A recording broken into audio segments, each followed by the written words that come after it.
California And now, Network. broadcasting from deep behind enemy lines in the occupied territory of the Socialist Republic of California, your host, former California State Assemblyman and Governor candidate, Tim Donnelly. Hey, welcome to the first hour of the Tim Donnelly Show.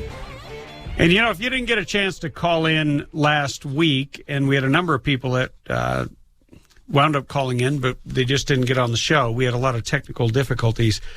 We'd love to hear from you because, you know, one of the things we're going to discuss today, and we've got an action-packed show, concealed carry and a new attempt to take it away. We're going to be talking about the drought. We're always going to be talking about the drought. This is going to be drought central for California. But if you didn't get a chance to weigh in, the number is 323-746-TALK. That's 323-746-8255. And we're going to get right into it in the first hour because I put up a post over the weekend about an incident that happened in Georgia. And it was one of those kinds of things that really evokes strong emotions. There was a protest on a college campus in Georgia. And during the protest, the protesters were walking on the American flag. And this was brought to the attention of a veteran. She's not a student of the college, but she was deeply upset by it. And she and a friend went there, and she was said she was not intending to go and take the flag away from the protesters, but in the end she did. And I put up a post on my Facebook. I'm going to read my post, and then we're going to let you hear a little bit of the video. But I want you to read I want to read my post so you know where I'm coming from, because I have been among the staunchest supporters of the First Amendment. I have taken incredibly unpopular stances where I'm the only no vote against banning speech in the form of a flag, if it happens to be the Confederate flag, or I'm the only no vote or the only person speaking out time after time after time. And that I swore an oath to uphold and defend the Constitution. And even though I'm no longer in office, I'm still a United States citizen. And that oath applies to me, and it applies to you, and it also applies to every police officer. It applies to every one of our veterans, not as if they need to be reminded. But this is what I wrote on my Facebook. Michelle Manhart, an Air Force veteran, was detained by police and banned from a Georgia college campus for taking an American flag from a group of protesters. The protesters were walking back and forth over the American flag in which appears to be a protest over slavery, even though the group and their cause remained unnamed. One member of the group, who declined to speak with the Valdosta Daily Times or identify himself, told another student, a VSU student, that putting the American flag on the ground and walking on it was a symbol of our protest. When a slave understands his situation and understands he doesn't want to be in slavery, he does not respect or revere anything his slave master has put in front of him. And then I put a Facebook page has been started to defend her. And then I continued my comments. I put a link. I support and will always defend the First Amendment, but it makes my blood boil. It makes me angry to see a veteran who has put her life at risk for our freedom tackled to the ground so that some ungrateful college kids can whine about living in the greatest country in the world. All she wanted to do was show the flag she risked her life to defend, respect, and properly dispose of it. Your thoughts? And that was it. And then I put two links to the story at different sources. Well, that, as you can imagine, sparked quite a discussion. And Bethany, if you've got those clips, I'd like to... We've condensed down a fairly long video into about a minute and a half. anytime a flag has tears and rips, actually it is. Actually it is. Anytime it's been torn or ripped, it needs to be properly disposed of. So we're going to take care of that. This belongs to actually the entire United States. It's not yours. This is not your flag. Okay. Hold on.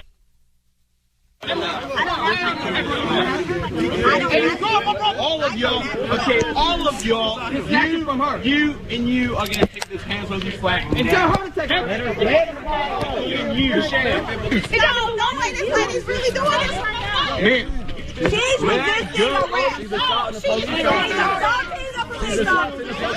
everybody back up! Back up!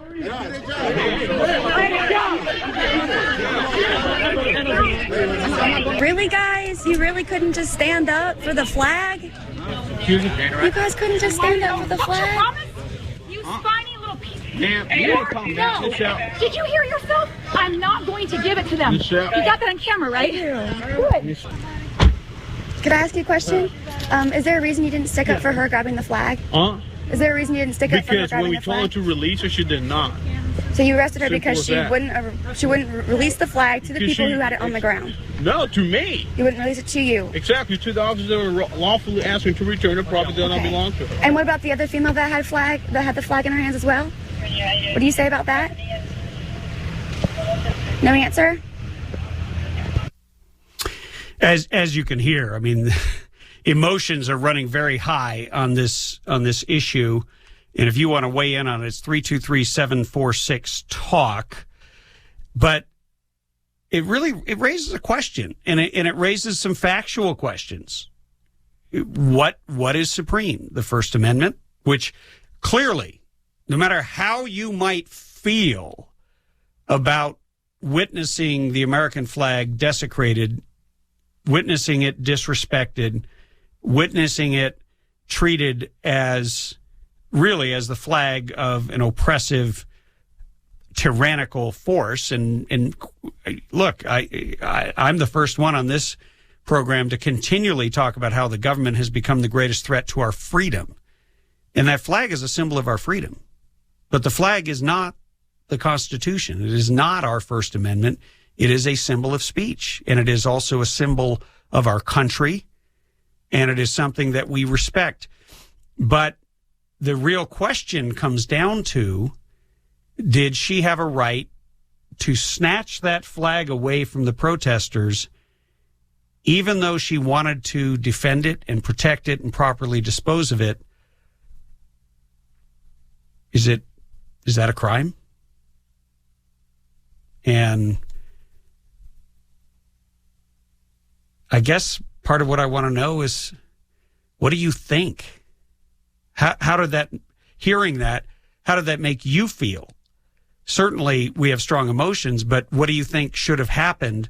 Because in the end, the only person who had any action taken against them was the veteran who admitted she resisted arrest, her resisting, which you can see on the video. And the video is up on our website, timdonnellyshow.com. It's also on my Facebook page, and, it's all over the internet. But I have invited, there was an individual, a conservative commentator and activist named Ali Akbar, who stood up to defend the First Amendment on my page. And he took a lot of grief for it. He took a lot of abuse for it. He is going to join us after the break. And if you'd like to weigh into this conversation, we'd love to hear from you, because this is an important conversation. What's more important, the First Amendment or respecting the flag? And are they mutually exclusive? Or is this an example of our system working, as painful as it might be? The call-in number, 323-746-TALK. We will have more on this, and we'll be joined by our guest, Ali Akbar, and hopefully some of you after this break. Tim Donnelly Show on Radio Free California Network.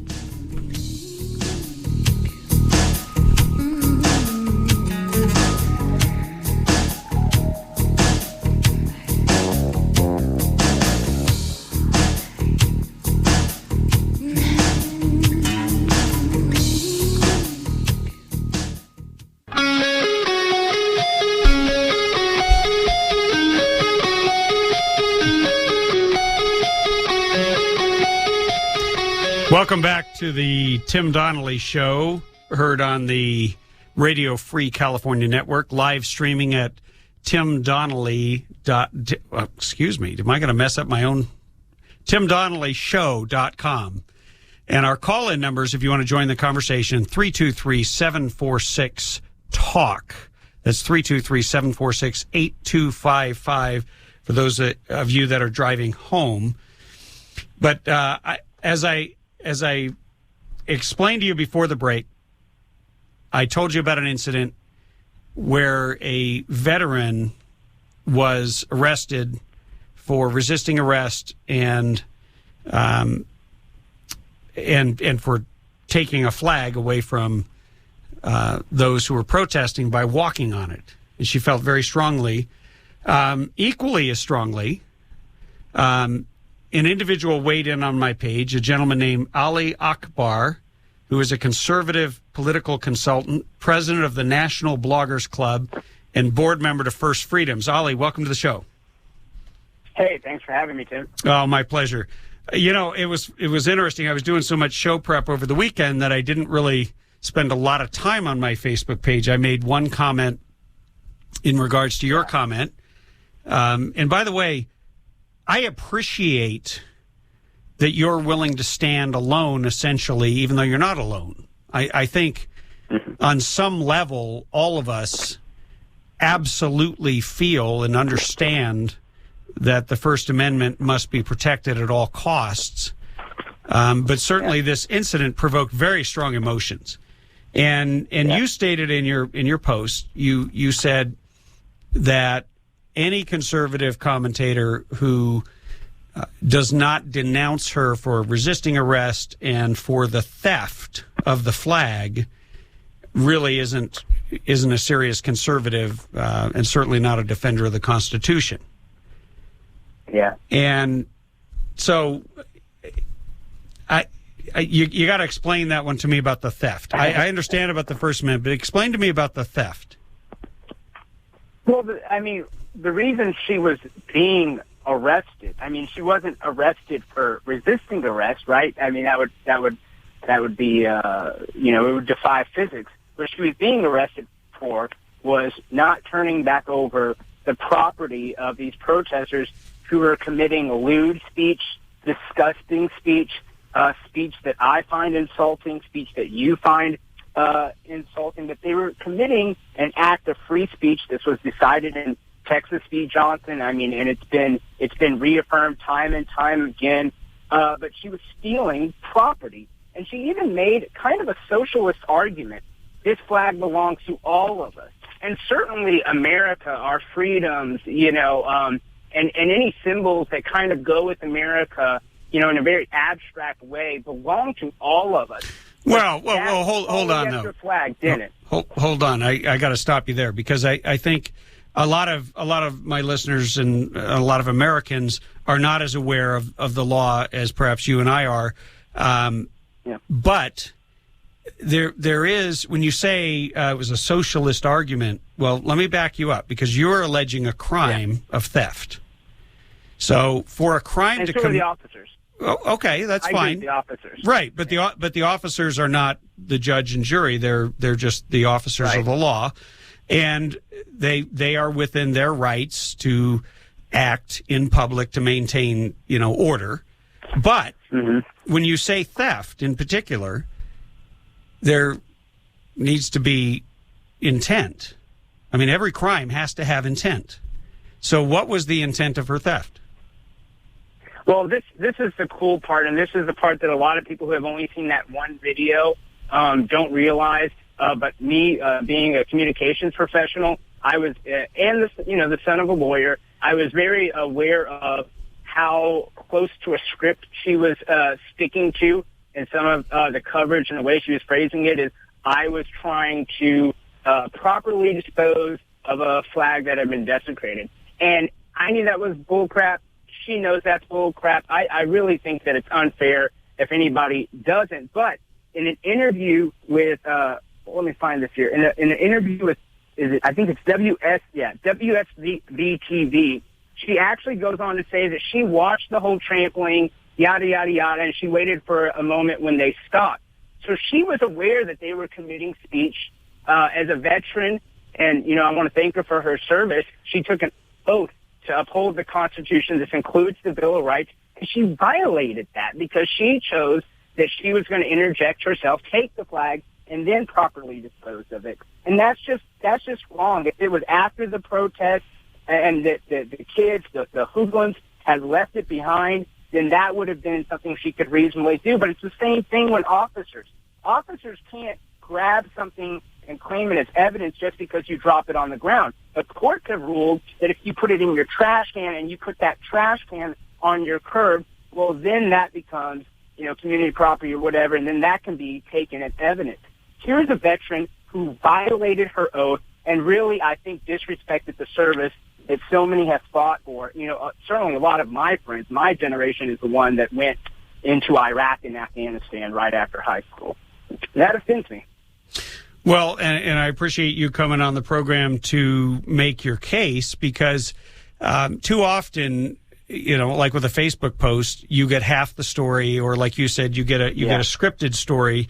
But I think most Americans are confused because they say, well, wait a minute. Aren't there rules? Aren't there laws to protect the flag? Certainly, if you display the flag, you know, after dark and don't light it, you know, I had a spotlight on my flag, and then, you know, we had a massive snowstorm, and the flag, you know, I had failed to bring it in, and I had a veteran knock on my door, give me a lecture. But I don't think most people understand that flag etiquette, those are rules. And even though there are laws that it has been adjudicated at the Supreme Court level that the right of free speech, the First Amendment, actually overrides and overrules all of the rest, and that it is supreme as a natural right. Right. But certainly the reason I posted, I was pissed off. It infuriated me, and I'll tell you why. Because here's a veteran who has put her life on the line. Forget about what you think of her activity here, but prior to this, put her life on the line, and because of this incident, she is now banned from this campus. So there's a place in America where an American veteran who was willing to risk her life, limb, and her entire future, which most Americans are not and have not, and yet she's unwelcome on this place. Well, we're out of time. We're up against a hard break. Ollie, thank you for your for calling in, and Godspeed. Thanks for your patriotism, Tim. Oh, you got it.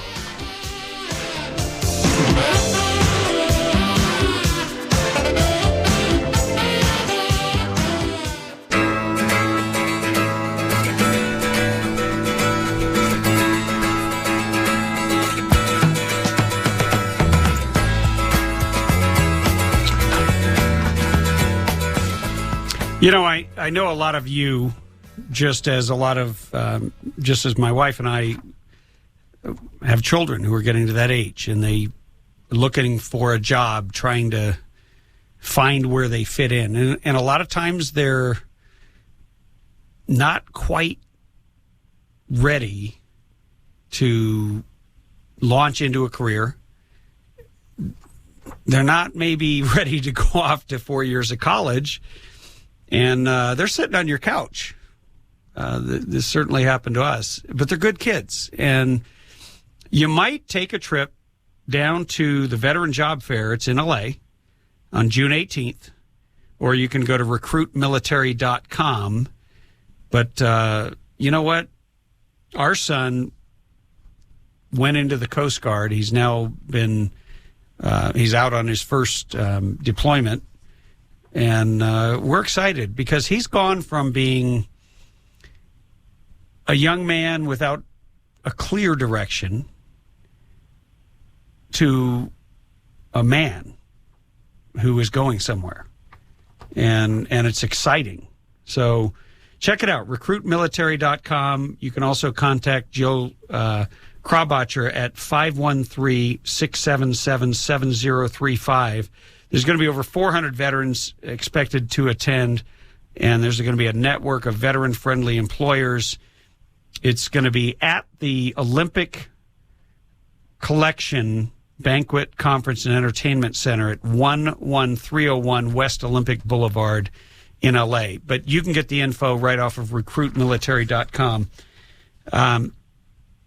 We're going to switch gears here from defending our flag and defending our Constitution to one of my favorite topics and one of my favorite people who I didn't get to talk with enough in the inaugural show.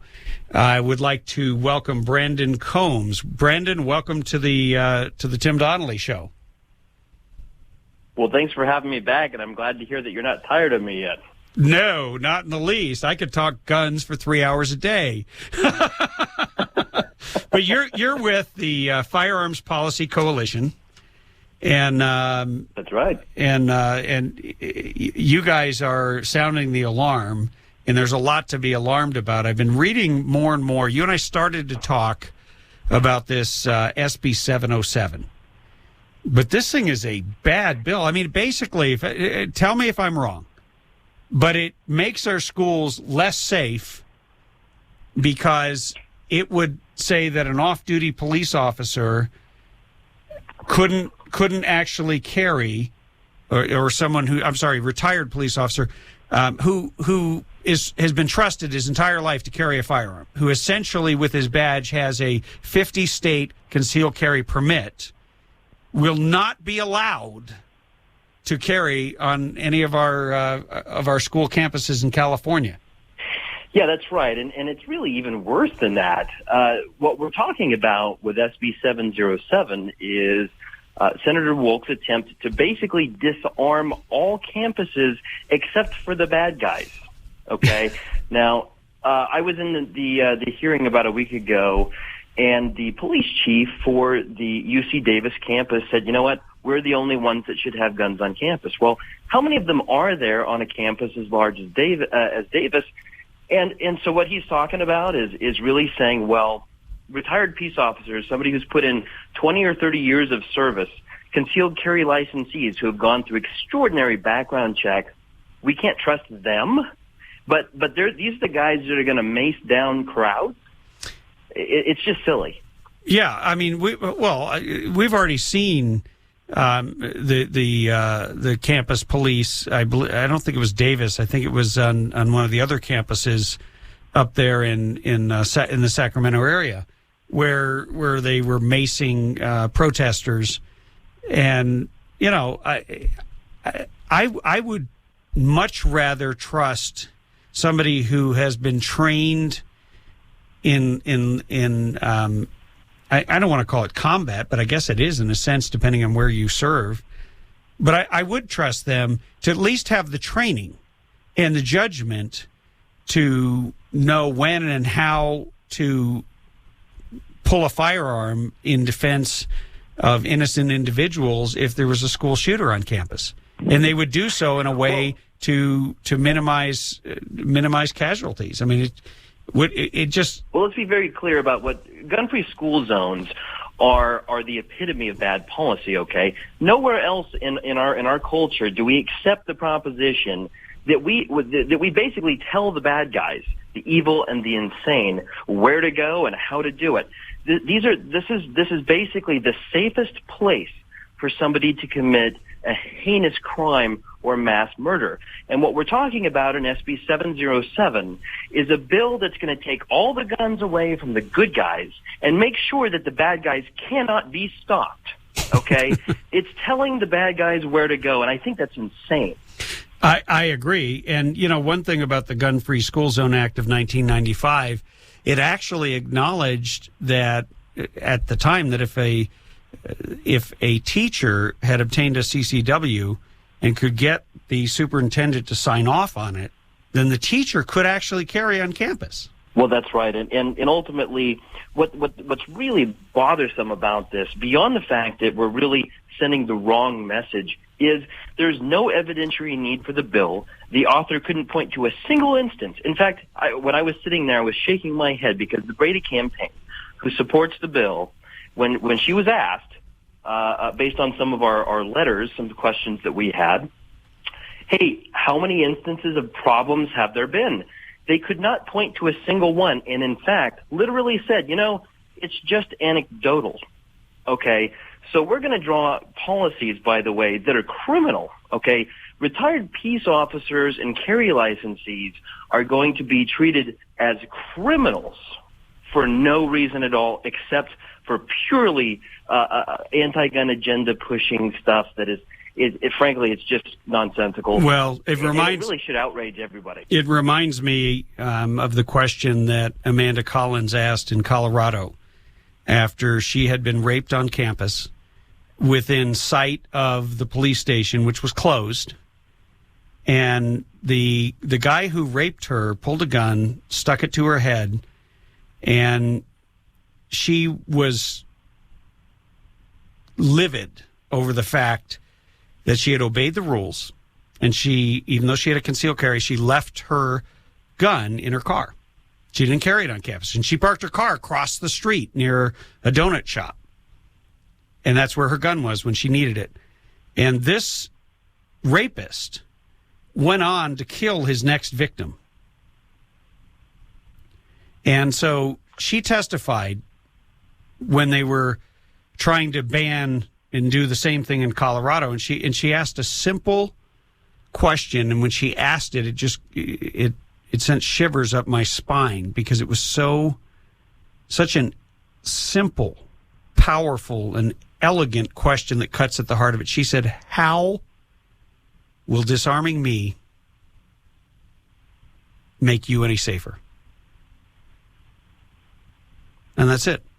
Well, yeah, I mean, what we're talking about is a measure.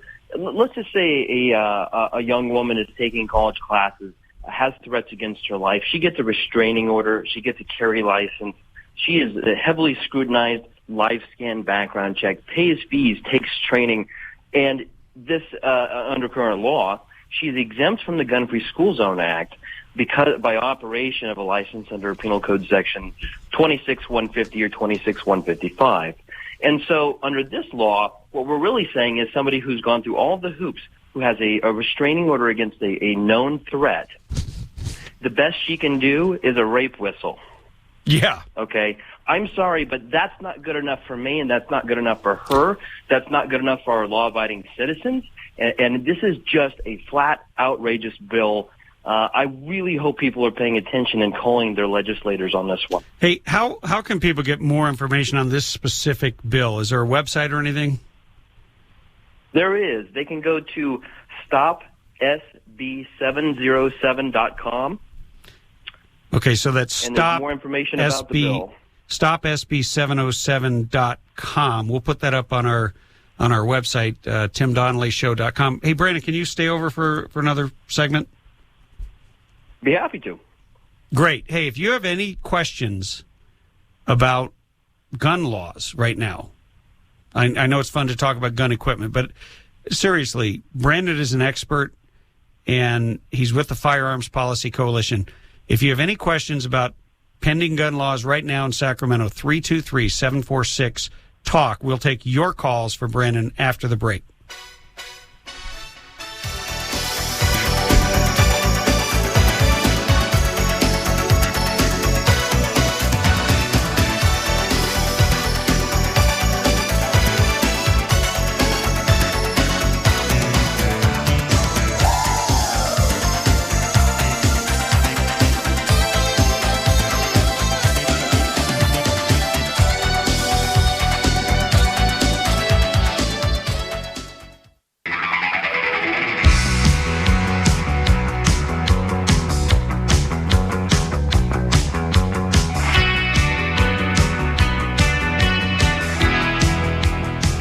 Three 323-746-TALK, 323-746-8255 to join in the discussion about the assault on the Second Amendment by our government.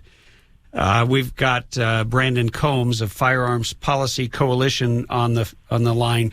Hey, Brandon, I know it's a little bit off topic, but did you see that that video and hear that assault on our flag on a Georgia campus?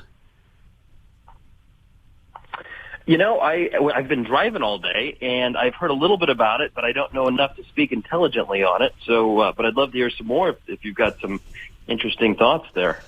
Yeah. I just didn't know if you had a strong opinion. If you've seen it, it really brings up some strong opinions. I see. My producer, the Noskinator, Bethany Nosko, you're making faces. Did you have something to say about it? Oh no, they can't see you shaking your head. This is not SMH. Go ahead. Yes, Tim. Well, you're a veteran. Yes, I am. And what was your comment? Yes, I was in the Navy for 6 years, and watching anybody trample the United States flag is insulting and it's infuriating. And you said that you didn't. It would never have gotten that far because you're much bigger than the girl that. So you would have handled it. I mean, that was a little joke on my part, but now that we heard Ollie's side, your side, I mean, I see the bigger picture of it, but I think when it comes down to it, these college students are still at a university in the United States of America, and they're walking over an American flag that's flown at their university. And that's just the beginning of it. So, yeah, and I didn't even get a chance, in that segment to really get into what is at the heart of this, which is ignorance of our history, and we have institutions that are indoctrinating kids all the way from K through 12 and into the colleges, but very aggressively once they get to college, they start learning a whole different narrative and a completely different version of history that focuses on ethnicity and race much more than just factual events. And, it's beyond belief for most people to think that anyone would be trampling the flag of the Union when so many Americans on both sides shed their blood to end slavery, which is what they said the protest was about. But let's get back to guns. Brandon, so we've talked about SB 707, which is essentially, it's really an insult to anybody who's gone and gotten their CCW or is a retired peace officer, that they somehow can't be trusted on our school campuses. They're trusted everywhere else. I mean, every state that has a strong concealed carry policy, and even states that have strong open carry policies, generally have less crime, don't they? Yeah, and really the bottom line here is that we're talking about fundamental rights.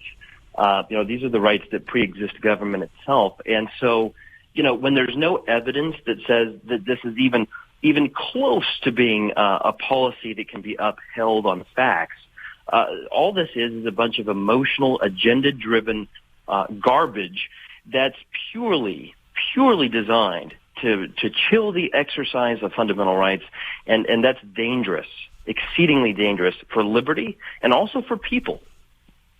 What else?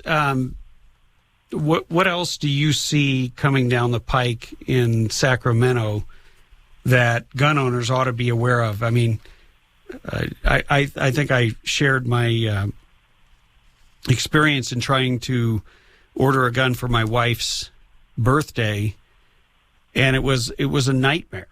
And we were at a place where they're really helpful. We were over at Turner's Outdoors, and yet the laws are so restrictive that in the case of the Peruter decision, we have courts in California, liberal courts, that have found that the Second Amendment has been so severely infringed that we really don't have it. Yeah, that's right. I mean, look, we've got, I think, some good momentum here. This last year, we won a large victory in federal district court in Fresno, where we defeated at least the majority of the effect of the 10-day waiting period in California. I think that might be one of the most important cultural victories outside of the right to bear outside of our homes. So we've got some momentum, but of course, Sacramento is not going to leave anything alone. There's a handful of really bad bills in the Capitol building working their way through. One bill just crossed houses from the Assembly into the Senate, and it's a bill we talked about last week, AB 1134. I certainly think that that's another one that folks need to be, doing their part to call their legislative representatives. What does that one do? What does AB 1134 do? Yeah, frankly, it's a really poorly drafted law that would allow sheriffs and police chiefs to play hide the ball with respect to carry licenses and where to apply and how to apply. And it's really a dangerous bill, I think, in terms of the process. And so, it's not a huge, big gun ban on its face. Brandon, I hate start looking at, having. I hate to cut you off, but we're coming up on a hard break. More coming up after the break.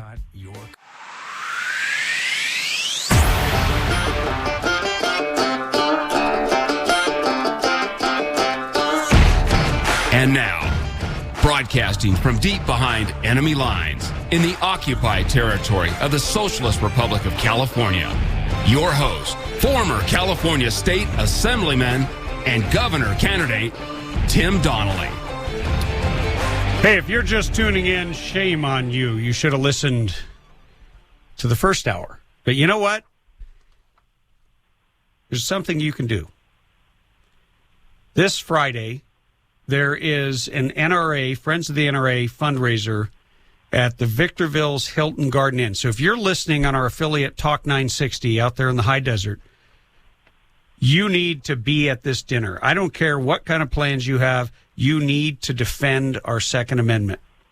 So go to friendsofnra.org. Call Mike Davis at 714-368-0451. Or I don't know what would happen if you just showed up. I'm sure they would take your money and give you a spot. I intend to be there for at least part of the time because it's so critically important. We wouldn't have any freedom if we didn't have the Second Amendment, and it is in jeopardy. And I've been talking with Firearms Policy Coalition Director Brandon Combs. Welcome back to the program. Great to be back. Yeah. So you're traveling all over the place, and you're doing all kinds of things. And just before the break, we ran into a deadline where we had to get off air too quickly. But you were talking about another bill. Re-summarize that for those who are just tuning in, and tell us what your concern was on that one. Sure. AB 1134 is effectively it's a bill that will allow carry licensing authorities in California to play hide the ball. People can take action on that and learn more about it at stopab1134.com. And basically, what the real risk on this bill is this is sort of a forward-looking bill. Its real impact is going to happen after we win carry at the Supreme Court or at the in-bank panel of the Ninth Circuit. So okay, hold on. I got to stop you there. You got to boil that down to English here. All right, fair enough. So everybody's probably aware of a carry license case called Peruta.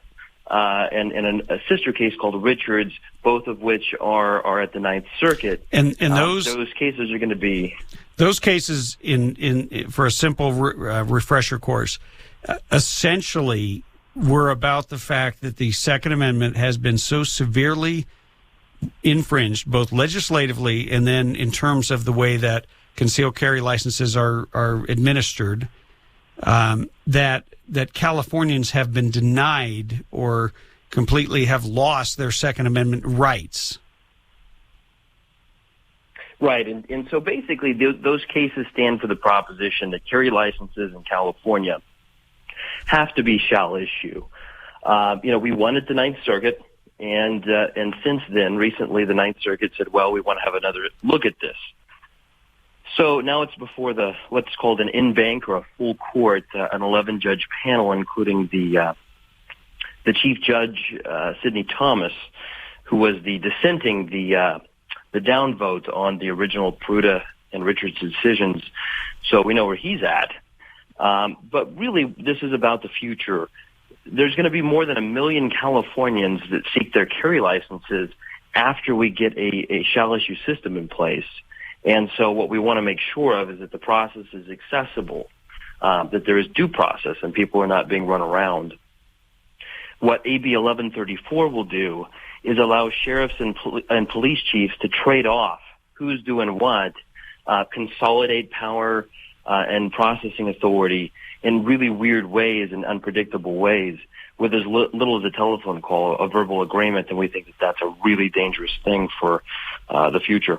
Yeah, I mean, because essentially right now you are completely at the mercy of a sheriff. In some counties, like San Francisco County, they haven't issued a concealed carry in what, like 10 or 15 years? Yeah, I mean, we've got counties that are counties and cities that are all over the place, and we've got a long way to go. Probably, a solid 5 years of work before we kind of get California where we can start feeling a bit more free in that regard. But in the short term, what we don't want are good law-abiding people getting the runaround and getting frustrated and saying, "Forget it, I'm not even going to bother." And that's one of the ways that licensing authorities have kept the numbers of carry licenses down over the years, is just making it really difficult. And so what we want to do is stop this bill and keep it at least to no worse than it is today. Well, we, the people of the state of California, are grateful for that. I think I can certainly say that when I carried the bill to make it easier, what I sort of considered to be what's the right word? Making, how the left is always talking about making some benefit or taxpayer paid benefit more accessible. Let's make healthcare more accessible. Well, that sounds real nice. But when it comes to our actual natural rights, those that preceded government, and government acknowledged them, but now they want to restrict and infringe them. Well, I love the concealed carry accessibility law that I ran with your organization. You guys were great partners in that, and it would have made it. All you'd had to do is go get your live scan, your background check, and you were pretty much good to go, and it would have reduced the fees. And what would that have hurt? Well, and ultimately, that's what we're working towards, is a more efficient, accessible system. It should not take months or years for you to get a background check and find out whether or not you're a good guy or a bad guy. The state already knows. And frankly, they have so many systems of databases of bad guys that it's really sort of troubling that you have to wait 90-plus days just for your background check. Look, am I on the list of bad guys or not? Oh, you should be. How hard is that? I think you're on a lot of lists. But let me ask you this, because I've asked you a lot about playing defense. Sure. But when I referenced that bill, I wasn't doing it just to blow my own horn of carrying it. I'm not there anymore, but you are. What are the chances of reintroducing that kind of legislation, which you were starting to hint at, actually restricted the amount of time so that they couldn't run you around forever? What are the chances of that bill coming back, or is the strategy to wait and see what happens with the cases? Well, I think that the only way I could answer that is there was nobody in the state capitol this year that was interested or willing to take something like that on. That's a big bill. It's a big issue. Frankly, it puts members on both sides of the aisle in opposition to, a lot of different interests, right? And I think Republicans have as much of a heartburn with that kind of a bill as the Democrats do, frankly. And so the odds of somebody stepping up to the plate and saying, "Hey, look, this is the right thing to do. We're going to do this because it's truly the right thing to do, and that's the bottom line." Look, it's Sacramento. It's really hard for something like that to get traction. Well, so do I think it's going to be? It's not going to happen this year. It's going to happen next year. You know, we're going to be trying every year, but I really think that most of these kinds of changes are going to come to the courts.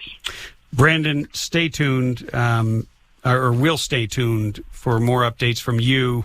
You've been a good friend of the Tim Donnelly Show, and we look forward to hearing more victories. I want to win some. I want to tell people about how their freedom has been restored, but that isn't going to happen if you don't get involved. And so, you know, you need to join fpc.org and fight for your gun rights. This is not optional. This is mandatory. This is absolutely important to support the efforts, the ongoing efforts. Hey, I hate to let you go, but we're going to have to take a break here. And thank you for coming on the program today with me, Brandon. Oh, it was my pleasure as always. Thank you. Yeah, and thank you for all the work you do. Coming up after the break on the Tim Donnelly Show, we're going to have Aubrey Bettencourt, Executive Director of the California Water Alliance, talking about, you guessed it, water and the drought.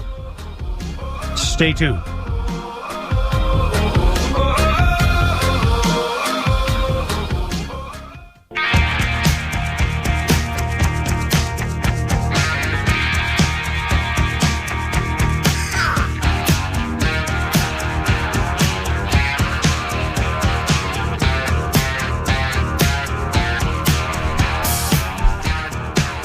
I find myself dancing along to the music selected by our producer. That's some good stuff. You got to play that one again. You know, we're gonna change it up here a little bit. I told you that I'd be playing the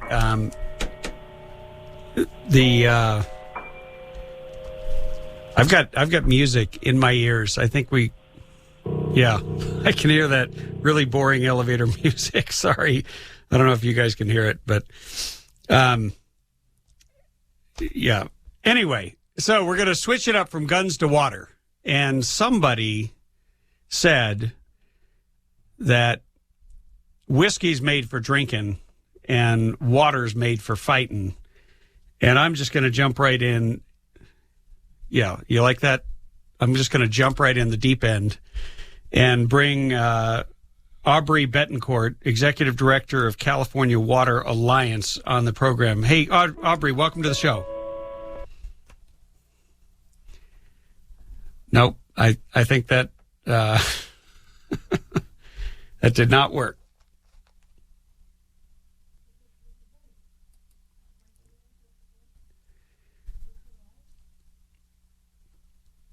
Well, you want me to do it again? Okay, I'm going to take a chance here. I'm going to hope that I never hear that elevator music again. Okay, Aubrey, are you there? Yes, I am. Okay, great. Sorry about that. We have this system, and if I accidentally delete a line, it messes everything up, and we think we know how to fix it until we get a guest on live. And so you were the victim. Hey, welcome to the Tim. Number one. Yeah, welcome to the Tim Donnelly Show. Thank you. Yeah, look forward to it. Yeah, it's nice to talk to you.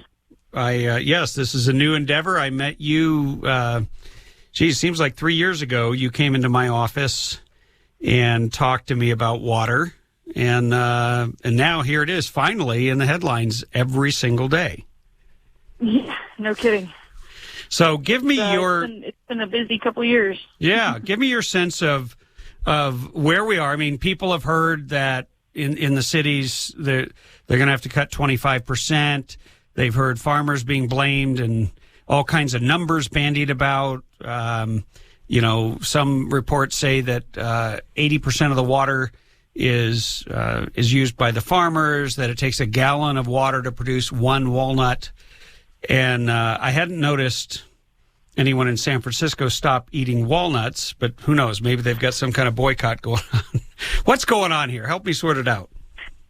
Yeah, sure. Well, we are in the fourth year of a drought cycle here in California, and most notably a second year of an extreme drought cycle where majority of the state is considered severe or extremely dry, which is based on just so that the audience knows, the way we base whether or not we're in a drought isn't just lack of rainfall. It's also what's left in our reservoirs, our bank account, and our water system. Which we have two water systems, which is the state water project and the federal water project. And in many cases, while we've had more precipitation earlier in the year than last year, we're expected to peter out and be at about the same as last year with regards to precipitation statewide. And so, in many cases from last year to this year, you're looking at reservoirs in some cases at their lowest levels since construction. Yeah, I drove to Oregon and drove over Lake Shasta, and took a picture out the window, and I had a bunch of people on Facebook commenting on it and saying, "Hey, was it really that low?" And now we've seen pictures since then. I mean, it's pretty alarming. Yeah, it's devastating. What's also devastating is to know that didn't just happen because we used it all, or because we, because of evaporation or anything along those lines. If anything, the reason that those reservoirs today are so low isn't just because we've been using it, but it's because we haven't been refilling it. And the reason we haven't been refilling them is because we haven't been allowed to due to various federal and state policies that mandate certain amounts of water are not stored, but rather are released for various habitat projects and programs. But let's be clear. The biggest change that has happened in the last few decades since Jerry Brown was governor before is the fact that the environment now has a place at what I call the water table, a place at the table. And and it's interesting in this drought, Jerry Brown didn't go after the environmental aspect of water. He didn't go after the 15,000 acre feet let out for those, I forget the fancy name for those trout, but 6 trout. Steelhead. Yeah, steelhead trout get enough water, 6 trout get enough water to essentially take care of the water needs of 173,000 people.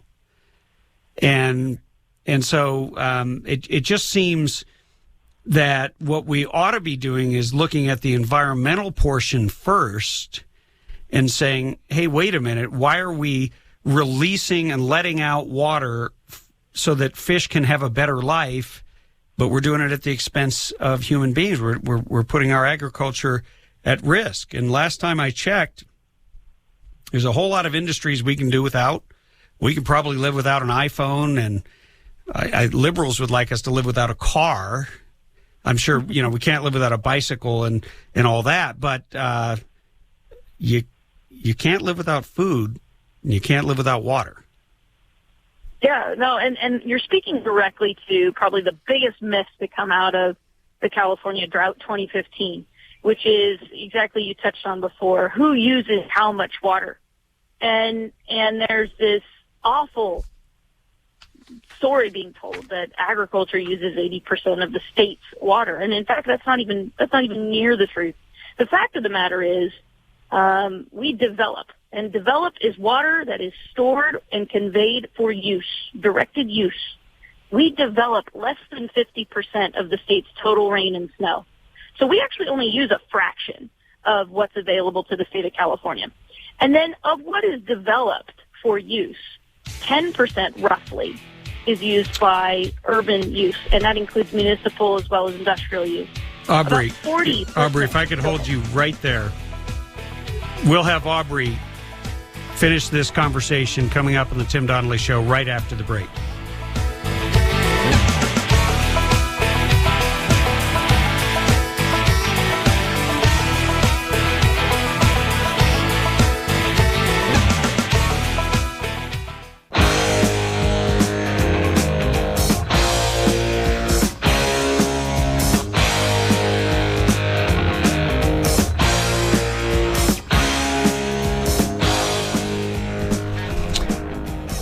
If you're just tuning in, we had Brandon Combs of the Firearms Policy Coalition on earlier, and we don't just have him on because the Firearms Policy Coalition is a proud supporter of the Tim Donnelly Show. We have him on because he's an expert and because they fight in a way that matters.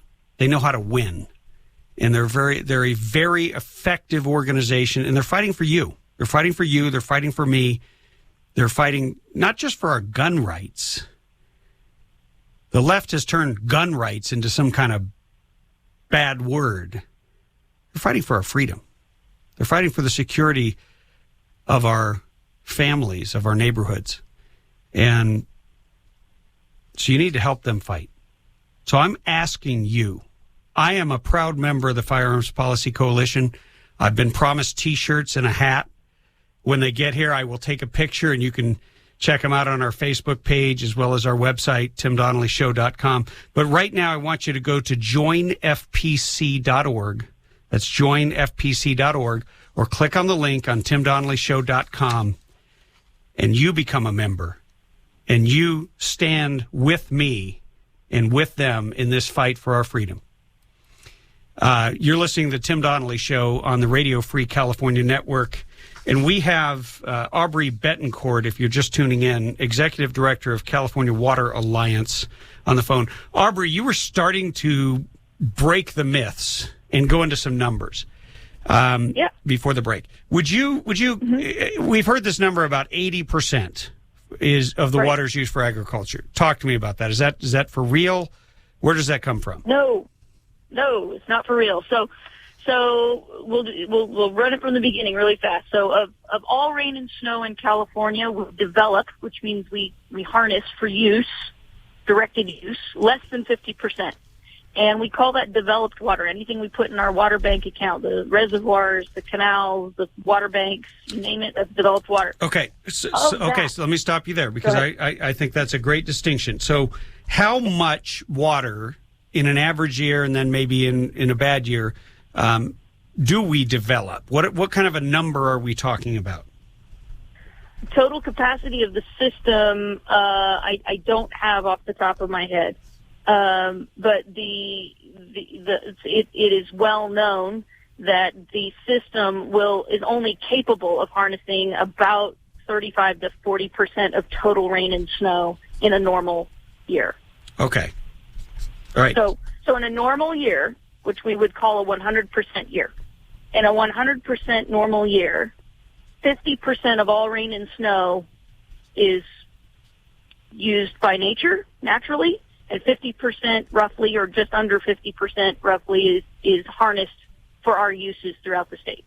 So what are those uses? Okay, what are the categories of use of developed water, which is the only water we actually control? So of that, we have three categories. We have urban, which is classified as M&I, or municipal industrial.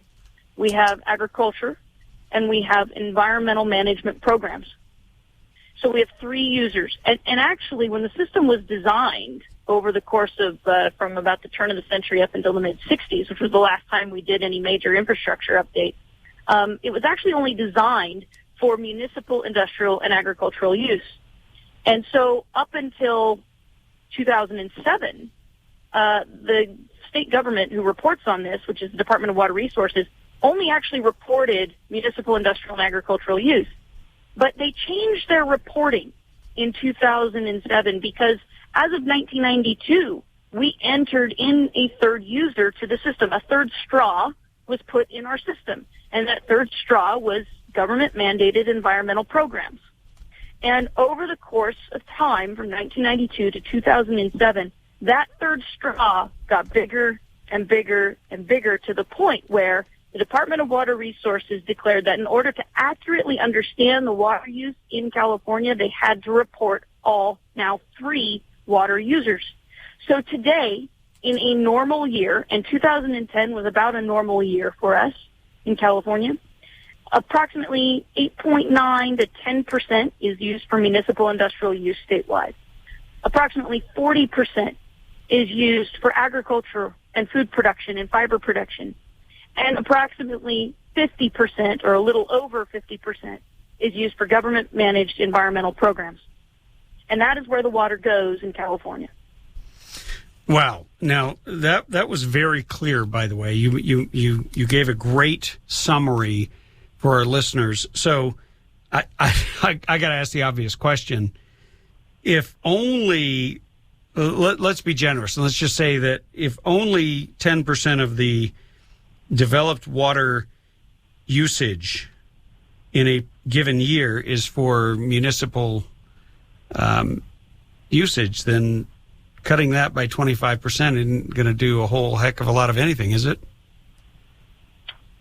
Well, no. I mean, the governor in his announcement, his announcement a couple of weeks ago, projected that by cutting municipal industrial water use 25% over the next 9 months, he hoped was going to create something like 9 million acre feet of water.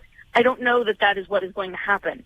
I do believe we have to change as a society our relationship to the resource of water. We are in a blessed time to know, in living in the Western world, to know we turn on the tap and it's pretty much safe drinking water. You don't have to really think about it. But unfortunately, I think we've lost the respect for what that resource provides, the foundational love that resource provides. And so, if anything, on the upside, the governor may be trying to through a regulation, which probably isn't the best way, but through a regulation, trying to get us to wake up and say, hey, you need to respect what this resource offers you. Right, but wouldn't it be better done by allowing individual water users in California to actually pay a market-based price? Right now, the government subsidizes a lot of it, and there's sort of artificial pricing. Given that water is now becoming as scarce as gold or diamonds, you'd think it'd be skyrocketing in price, and therefore that would motivate people to conserve it. And it would certainly be fairer because it's market-based.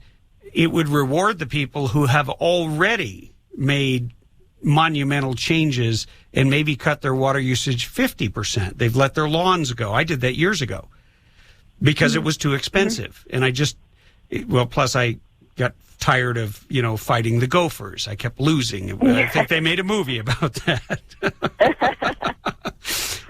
I'm telling you, they learned things from places all over the world, those Gophers. Yes, they do. Yes, they do.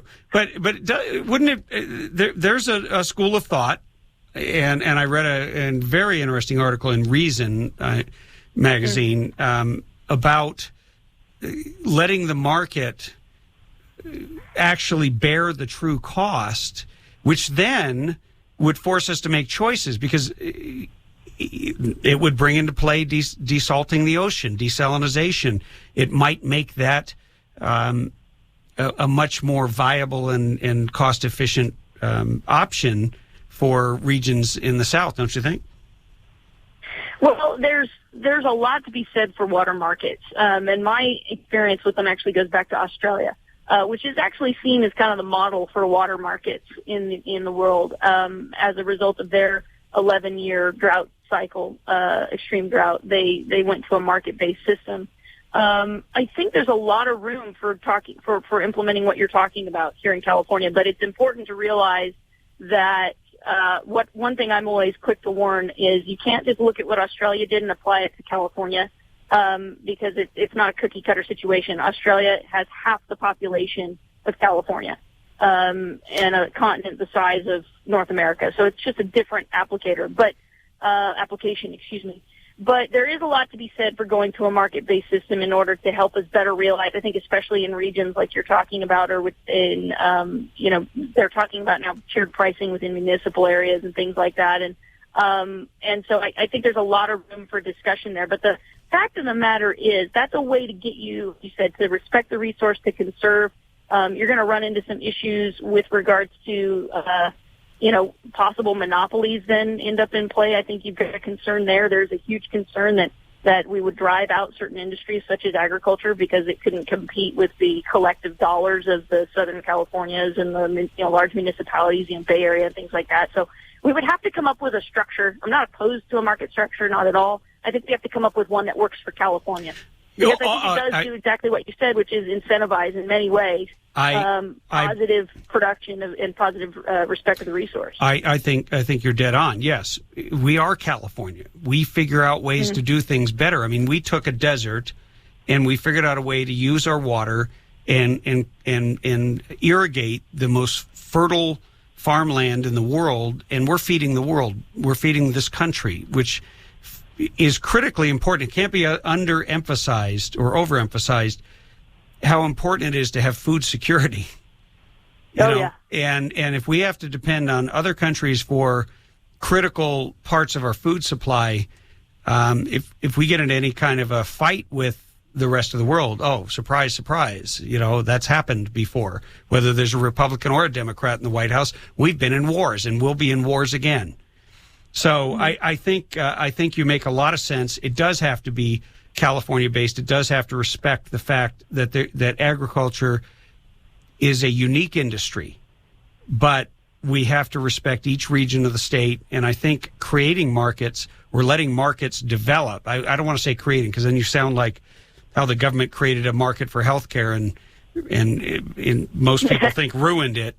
I don't want that. But I do believe that we will solve this crisis and California will come out stronger and better. But Aubrey, thank you for coming on. You have such clear thinking on this. Where can people reach you? What do you have a website or something? Absolutely. You're going to go to CaliforniaWaterAlliance.org. It's all spelled out. And for more information and for shareable, infographics on where water goes in California, click on our Just the Facts campaign. And please keep checking in there, because you're going to find source-cited materials about the truth about water. You don't have to take our word for it. We want the public of California to arm themselves with their own information. Well, there's a lot of people talking about drought now that haven't talked about it before, and there's so much cross chatter that we've got to put the information right in the hands of the voter, right in the hands of the consumer. Good smart listeners like you have, I know will appreciate that. Thank you for getting Just the Facts out there. We will have a link on our website. Aubrey, thank you for coming on the Tim Donnelly Show. Absolutely, Tim, and congratulations. Thank you. Hey, if you want to call in, I'll take your calls after the break. 323-746-TALK, 323-746-8255. Stay tuned.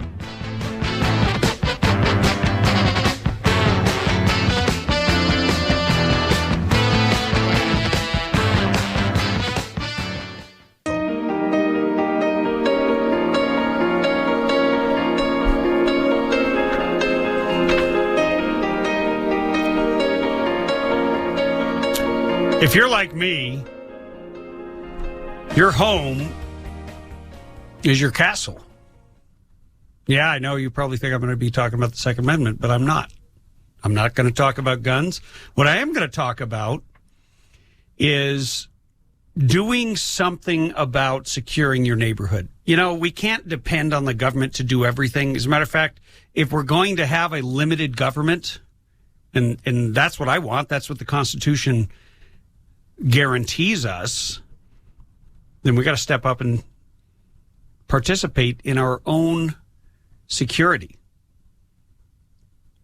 And you can do that. The High Desert Association of Realtors has made it possible for you. The meeting is this week. It's 2 days from now, April 22nd. They have one at 3 p.m. and one at 6 p.m. So those of you who go at 3 p.m., make sure you tune into the Tim Donnelly Show later. And those of you who go at 6 p.m., make sure that you have been listening to the Tim Donnelly Show up until that point. But the meeting is going to be held, and it's about how you can develop a neighborhood watch in your own neighborhood. And it's going to be held at the High Desert Association of Realtors building on Hesperia Road, 11890 Hesperia Road. Or just click on timdonnellyshow.com for more info in case you're driving and didn't pick up all that. Hey, we've been talking today, and by the way, if you got something to say, feel free to call in 323-746-TALK, 323-746-8255. But almost everything we've been talking about, to some extent or another, relates to either defending our rights or protecting them from, in many cases, a government that's out of control. And when you look at what we were just talking about with water, when you look at what we're talking about with guns, The flag, not quite so much, but it is about stepping up, and it's controversial. A woman veteran, she stepped up and she defended the flag, and well, if my Facebook page is any kind of poll, she is considered a hero by most, and she is considered a criminal by a handful. But she did something. She acted. And right now, the crisis we're facing in California, this drought, yeah, there's a natural drought. Well, maybe even California's natural state of being is drought. I know if you ever read the scriptures, 7 good years, 7 bad years. Australia had an 11-year drought. So California, we need to be preparing for it. And I've talked extensively about how we should have been building the infrastructure for it. But there is a point of responsibility for each of us. We do need to pay our own way when it comes to water. And I know it's probably not popular, but I'd rather trust a market to set the price than the government. And it might be that the cost of water goes up. Hey, maybe it'll go down in some places where you've been getting overcharged. But the bottom line is, if the market sets the price, then we don't have to put up with the government coming in and rationing and trying to control us. Always looking out for you. Tim Donnelly Show on Radio Free California. Great guest coming up after the break. Stay tuned.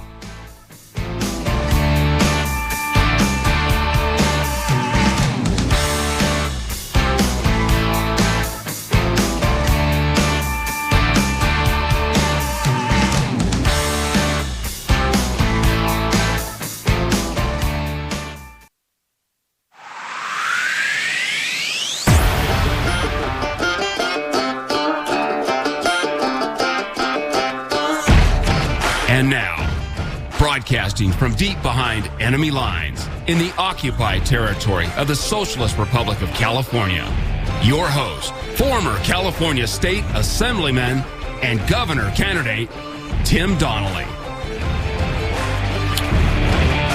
Man, I can't argue with that. We are deep behind enemy lines in the occupied territories of the Socialist Republic of California. Every time you turn around, they're trying to control you in a new way.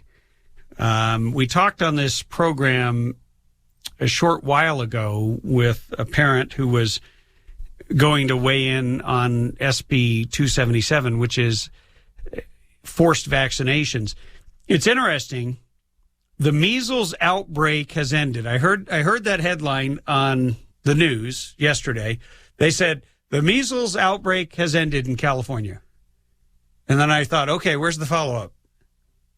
And yet, the government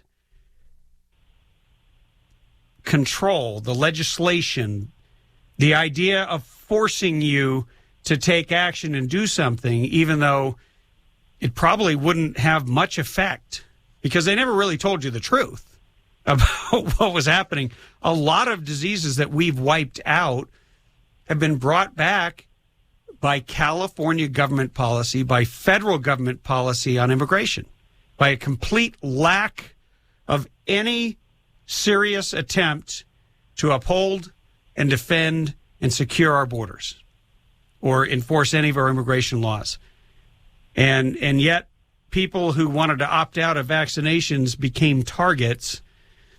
And I want to bring on my guest, Michelle Moons, who is a columnist at Breitbart, who has written not only on the fact the measles outbreak has ended and made almost exactly the same point and asked those questions, but also has written a number of different articles and been at the leading edge of talking about this quiet invasion, this undermining of the rule of law. And Michelle, welcome to the Tim Donnelly Show. Hi, Tim. I am so excited to join you and for your new program. It's great. Well, thank you, and we're very excited to have you on. And you are a columnist on Breitbart, and if you haven't, Sure am. If you haven't read any of Michelle's articles, you need to go on there, Breitbart.com. Just look on the Breitbart California page, and you will always find at least 2 cutting-edge articles by Michelle. And, you know, I couldn't get over the correlation between the measles outbreak and it's funny that the left never ceases to amaze me at how disciplined they are. There's no crisis that ever goes to waste.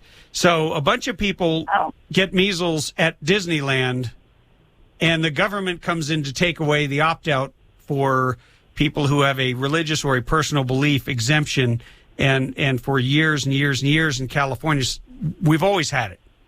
And it's a small number of people, correct? Yes. So the total outbreak for California came in around 150. It did spread to other states and to a few cases in Canada, a couple of cases in Mexico. But all in all, it wasn't any, came in under 200. They stopped reporting all of the cases outside of California in relation to California in one bundle, but it was somewhere around between 150 and 200 in total for the cases between the CDC and California Department of Public Health. But yeah, it was, and it was interesting because sure enough, here you have our California legislators, and they're going to try and show us that they're doing something for us. And so following this coming up at this Disneyland outbreak, all of a sudden they are the crusaders for taking away this exemption. Well, let me tell you, what a lot of people haven't seen, if they haven't seen what I've been reporting, which I mentioned this in pretty much every measles article I do, is that only 2.54% of all of the kindergartners in California at the beginning of their school year had these personal belief exemptions.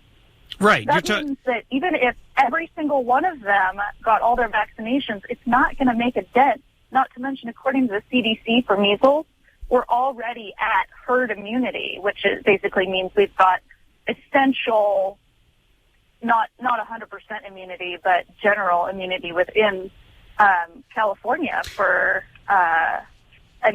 vaccination. We're above the 90% threshold. So. Yeah. There's really not a problem. They've made a problem out of something that's not a problem.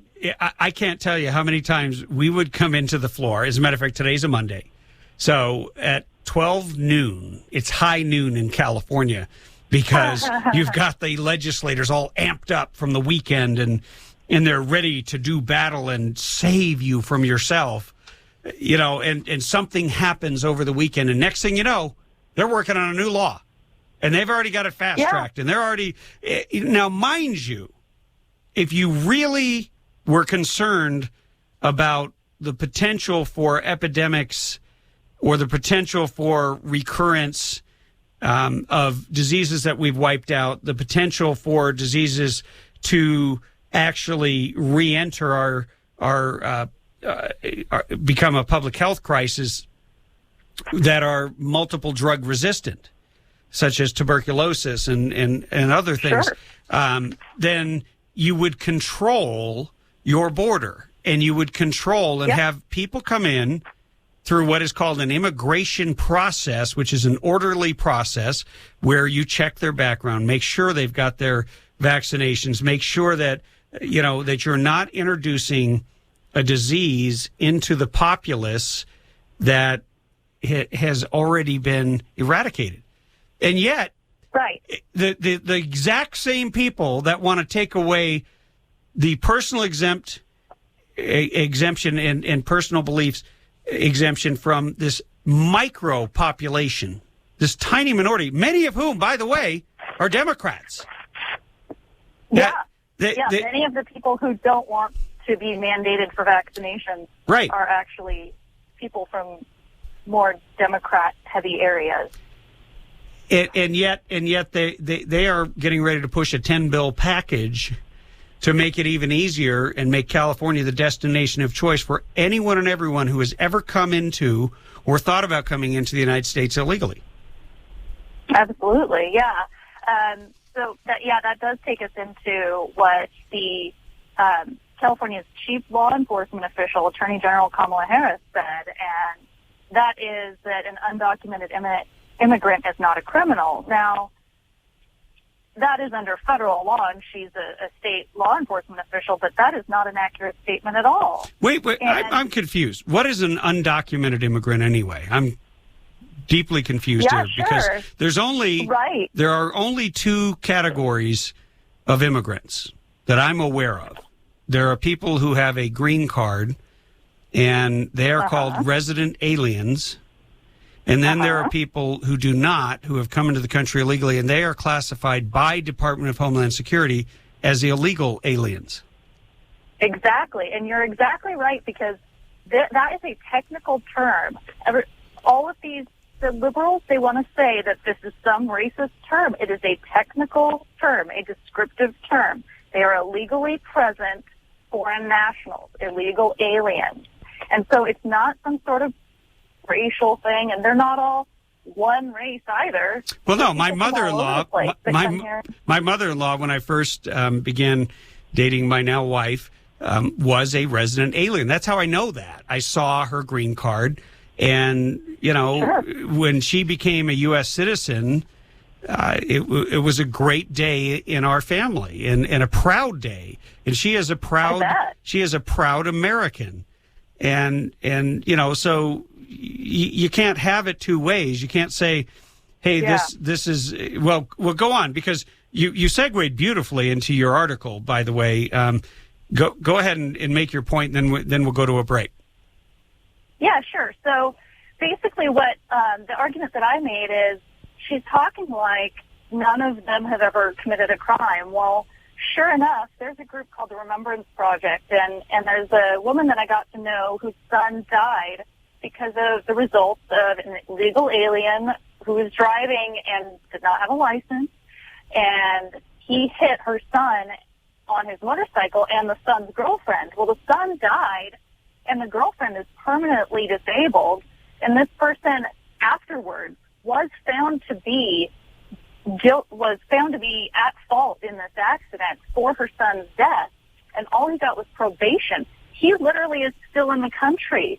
So you have Kamala Harris saying these people aren't criminals, and you're going, I'm not saying that every single one is this persistent criminal, although technically under federal law they are illegally present every day that they're here, so that is an illegal act. It kind of makes me feel like our Attorney General is a criminal for encouraging people to come into the country illegally. I know somewhere in federal law there is a prohibition of offering any enticement or benefits or rewards for coming into this country illegally. Hey, if you have a story or anything to say about this, we will talk about this with our guest, Michelle Moons, Breitbart columnist.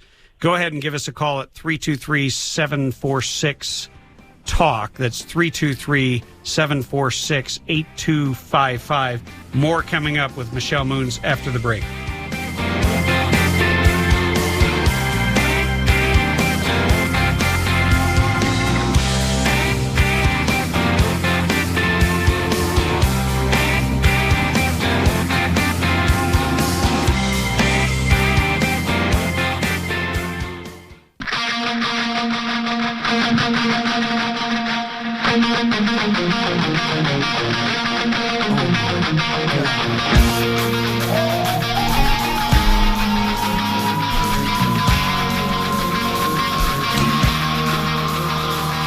We're back.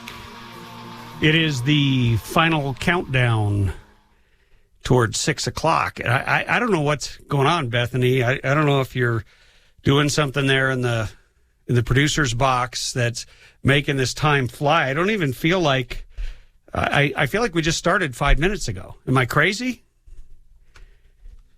I'm sorry. I guess Bethany can't talk because she's busy answering calls, but we're going to take your calls here. We before the break, if you're just tuning in, we've got Michelle Moons. She's a Breitbart columnist, and Michelle is one of those people who just tells it like it is. She's very gracious, but she doesn't back down, and that's part of why I invited you on the show, Michelle, because you were linking these two articles together and talking about, here we've got the Attorney General saying that, quote unquote, undocumented immigrants, which is code word for illegal aliens, are not criminals, even though they've come into the country illegally, and even though in many cases they have committed crimes. What does that say if the most powerful law enforcement officer in the state, who is also running for office, doesn't seem to have any respect for the law? Michelle? Well, yeah. No, you're exactly right. And here's the thing, too, is there are people who are illegal aliens here in the country, and maybe they don't have a record here in the United States. But I talk to a lot of Border Patrol officers, and one of the things they tell me is, I asked someone, I said, do you have any idea? You look at their records to see if they're a criminal. They call them criminal aliens. If they're a criminal alien, if they have a record here in the United States. But do you know if they have a criminal record in Mexico or El Salvador or Germany or wherever they're from? And they say, no, we don't. That's sensitive information to those countries. They're not providing that to us. So you could have somebody that, say, is a cartel member. We have Breitbart Texas has done a lot of great work on what they call the Cartel Chronicles. And so you could have somebody that's committed multiple murders in Mexico, and we would not even know, and they could come into the U.S. and look like they've never committed a crime. Well, yeah, I mean, we had in Sacramento, we had two police officers who were just brutal. They were just executed by a guy that everybody thought was the nicest illegal alien in the world. He had been working in Utah. He had a Utah driver's license. He got himself some kind of what the liberals like to call an assault weapon. Well, I guess if you're going to kill a police officer, no matter whether you use an AR or a hammer or a car, it's an assault weapon, right? But I would call all of those but that guy's sitting there and he's going to be, I'm sure, on death row, and should be. So, hey, do you mind taking a couple calls? Sure, yeah, let's do it. Okay, we've got Don from Westlake Village. Don, welcome to the Tim Donnelly Show. Thanks, Tim. How are you? I'm doing great. Is that?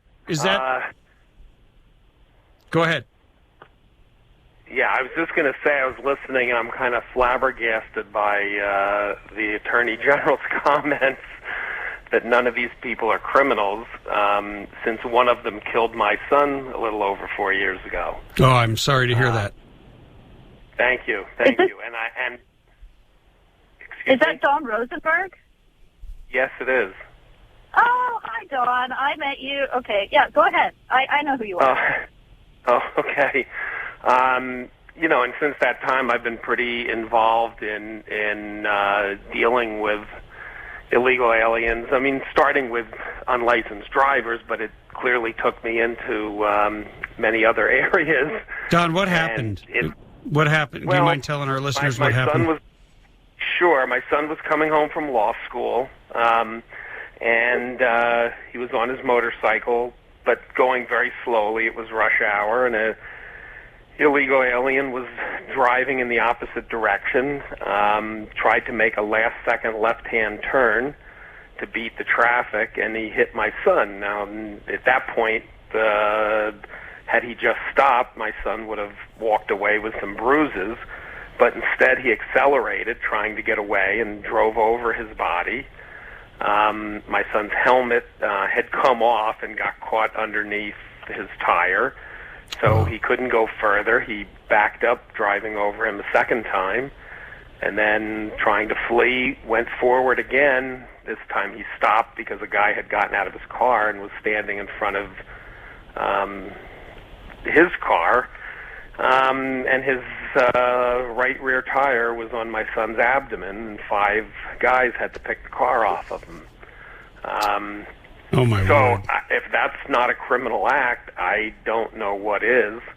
And he was convicted, although I can tell you, had it not been for me and my wife, the San Francisco District Attorney's Office probably would have pled him out, and he would have been back on the street in a couple of days.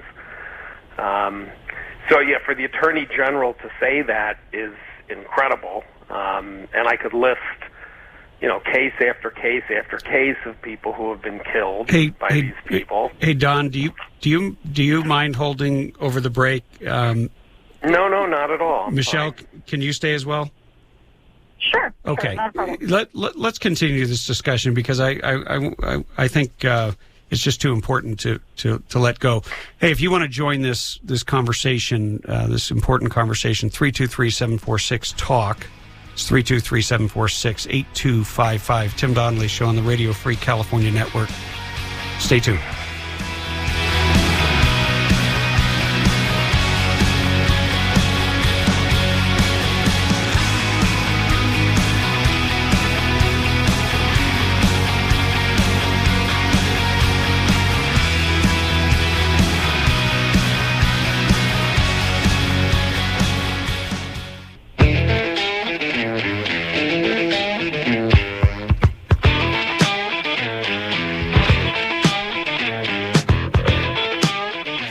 Hey, if you're going to be checking into a hotel, I recommend that you check out the Antlers Inn and the Grill at Antlers, which is right in my hometown of Twin Peaks.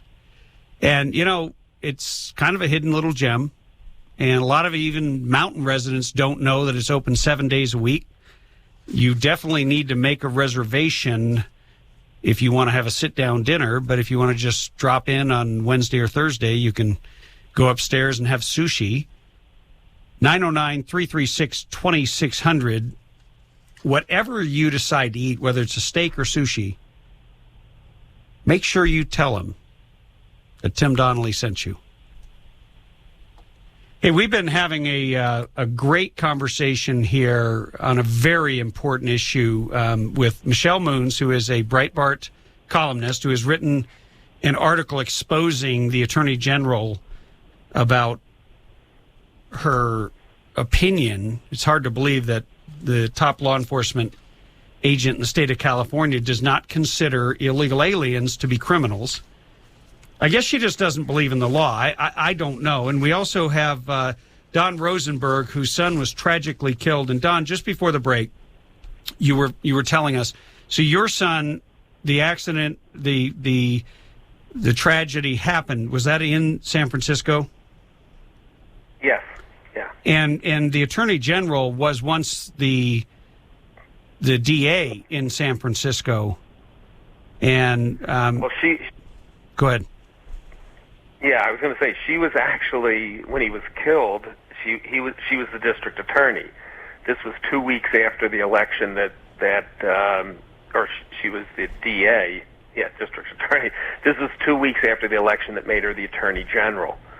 And I put a lot of the blame on her. She clearly violated the law. A year before, Gavin Newsom decided that if you were in the country illegally and you didn't have a you couldn't have a driver's license, that it was okay to drive.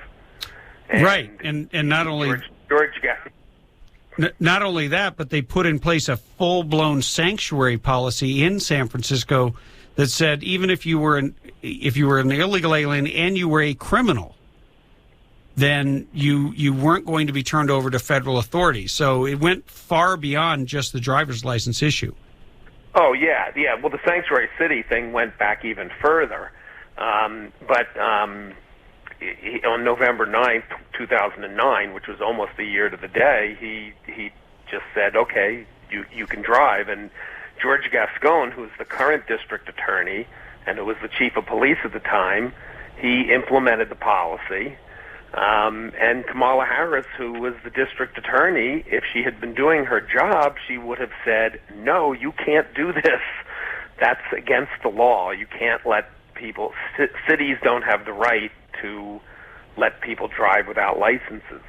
But of course, conveniently enough, November 9th was a few days, in 2009, was a few days before she decided to run for Attorney General, and he decided to announce his candidacy for the governor.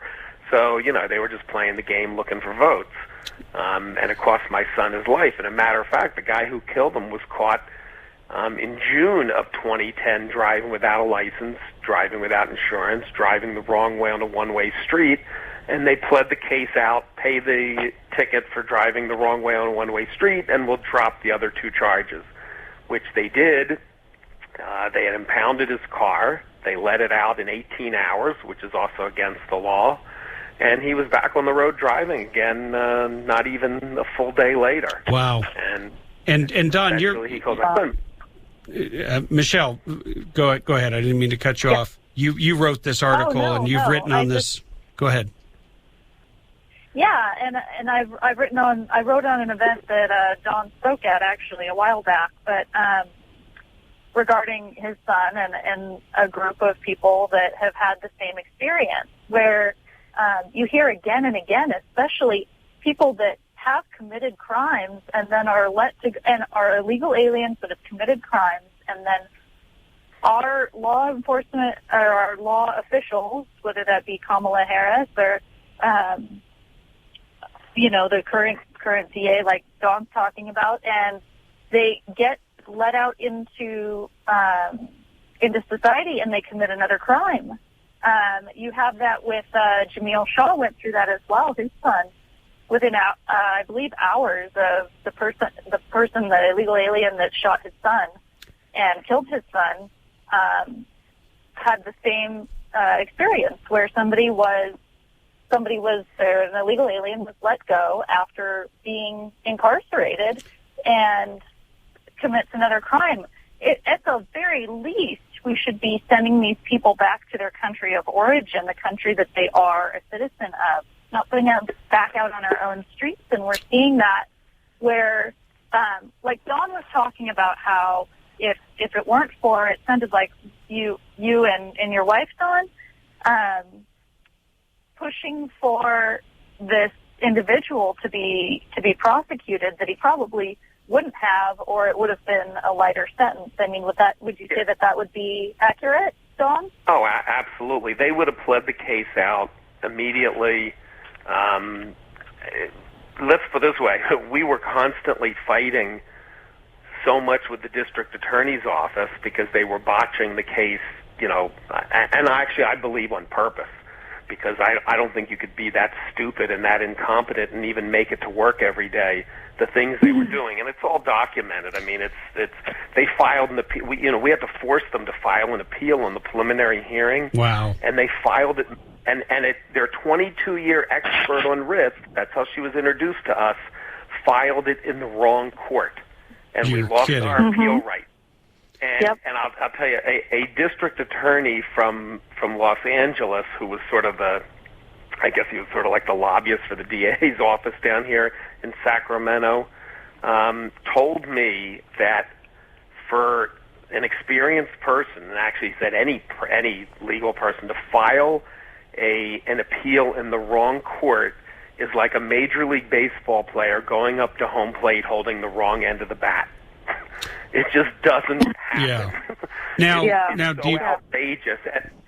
Don, do you think it was political, or do they think that by papering over such things that they're somehow going to win votes? I mean, is that clearly they're going to win votes? I mean, there clearly is and this is not just San Francisco. This is all of California and lots of the United States now. Is that many people many Latinos who they're trying to get votes from don't even know the truth of what's going on.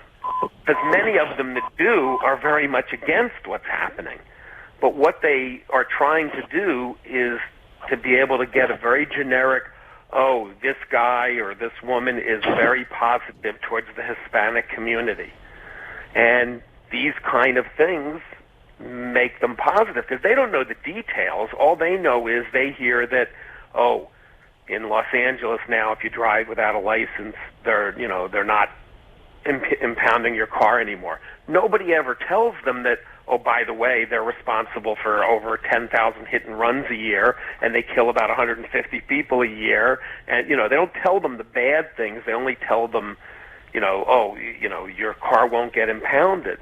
So it's clearly to gain electoral advantage. Yeah, so and in some cases, it's also... I was going to say, in some cases, there's also financial advantage, because if you look at the farming communities and a lot of the growers associations that, predominantly are more conservative and, further to the right as opposed to, the other people I was talking about that are on the left, they also didn't want their cars impounded. They also don't want them deported because they're cheap labor and they drive down wages, and they're very, very exploitable. So it's one of the few issues in the United States where basically both political parties are on the same wavelength. They explain it differently, they talk about it differently, but they both pretty much want the same thing, and they're sacrificing lives, money of U.S. citizens to get their way. Oh, go ahead. And it's the people like yourself, and I know way too many people who have lost loved ones, and I'm infuriated at the parties that have politicized our national security. They've politicized our public safety, and they've done it for, on the one hand, votes, on the other hand, cheap labor, indentured servants, modern-day slaves, whatever you want to call them. But in the end, Don, you and your wife suffered a tragic loss, an irreplaceable loss, and you're not some right-wing, crusader. I met you when you came to Sacramento, and you were testifying, and you're a former Democrat, or still a Democrat, correct? Well, I'm not a Democrat, but I am a lefty. I don't think the Democrats right now. I don't think the Democrats are really lefty. Wow. I don't see anything that they're doing that, if you were talking about, liberal philosophy, that letting, let's put it this way: liberals may be soft on crime, but they don't want crime. Right. Nowhere in the liberal philosophy is it, it's okay, you can commit crimes. We're fine with that. So while we may be a little less, on the punishment side, that's not part of the liberal philosophy. And it's the old line, or it used to be, I used to be a Democrat, but the party left me, or a Republican, or whatever it is. Well, that's the way I feel. The party has gone off the deep end. And a matter of fact, what's happening, not only, obviously illegal aliens have committed a crime by coming here, but when you get past that, yeah, of course they all don't, commit, quote, other crimes, more serious crimes, but a large number of them do.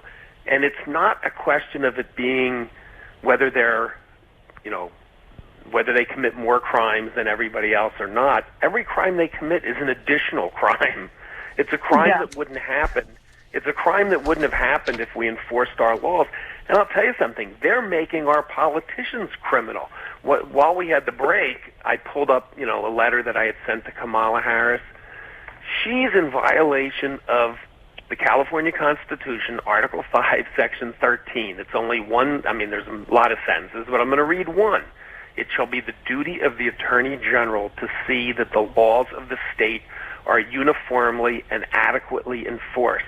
How could you possibly say that letting, 1.5 million people drive without licenses, knowing how many people they kill, how many collisions they cause, how many people they injure, many permanently, the extra cost on everyone for uninsured motorist insurance, all the hit and runs, how can you say by letting them do that the laws are being uniformly and adequately enforced? Hey, Don, we're gonna have to leave it there. Michelle, thank you thank you for coming on. It was a great segment. Yeah, sure. You are writing some great Anytime. stuff. If you're not following Michelle Moons, you are not on the cutting edge of what's going on in California. Don, we're going to have you come on as a guest. Your story is so compelling. Anytime, Tim. I'm happy to. Thank you for calling in. Hey, we've got to take a break here, but I could talk to you guys all day. The Tim Donnelly Show. Yeah. More coming up after the break. Thanks for coming on, guys. Thanks so much, Tim. Godspeed. Bye.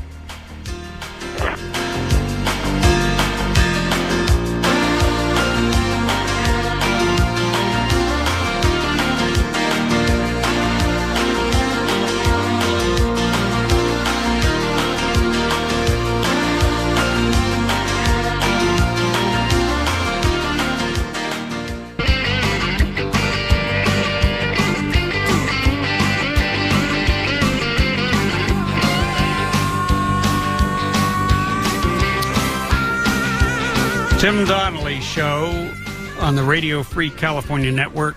Call-in number 323-746-TALK. That's 323-746-8255.